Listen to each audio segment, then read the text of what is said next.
WWF No Mercy was released on November 17th exclusively for the Nintendo 64 and is the final wrestling title created by the Aki Corporation.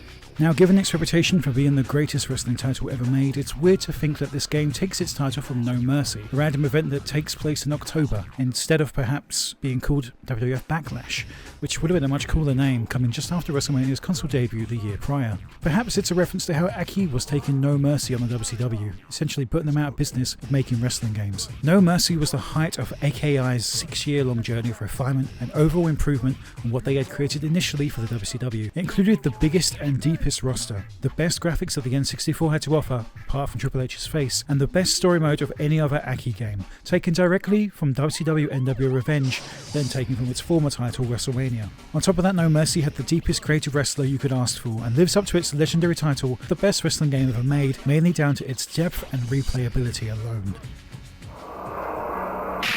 If you smell what the rock is cooking.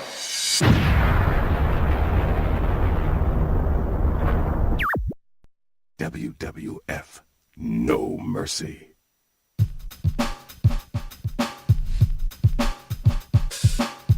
Following on from VPW, No Mercy included the incredibly needed running grapple system, and included attacks from both the front and behind a wrestler, as well as the return of blood, something missing from both SmackDown titles over on the PlayStation. Shit! Walker's bleeding already! And would debut the ladder match and special referee match on the Nintendo 64. There's a breakable table at ringside again, beating SmackDown 2 by 24 hours to debut this feature. Personally, I never owned an N64. Now, that does not mean that I'm immune to nostalgia, especially when it comes to this title. Instead, I'm just going to be fairly open to its charms.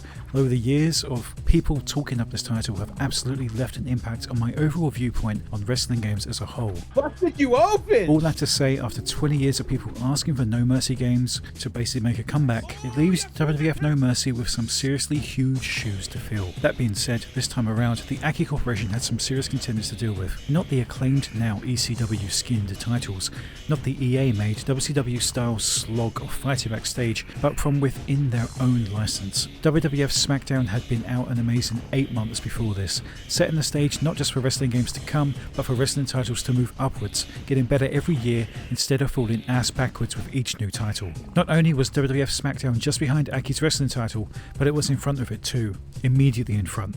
As WWF SmackDown 2, the next game in this video I'll be taking a look at, comes out the day after this one. It's probably the most Vince McMahon thing to ever happen, having two wrestling games released the day after each other. For competition, I'm sure.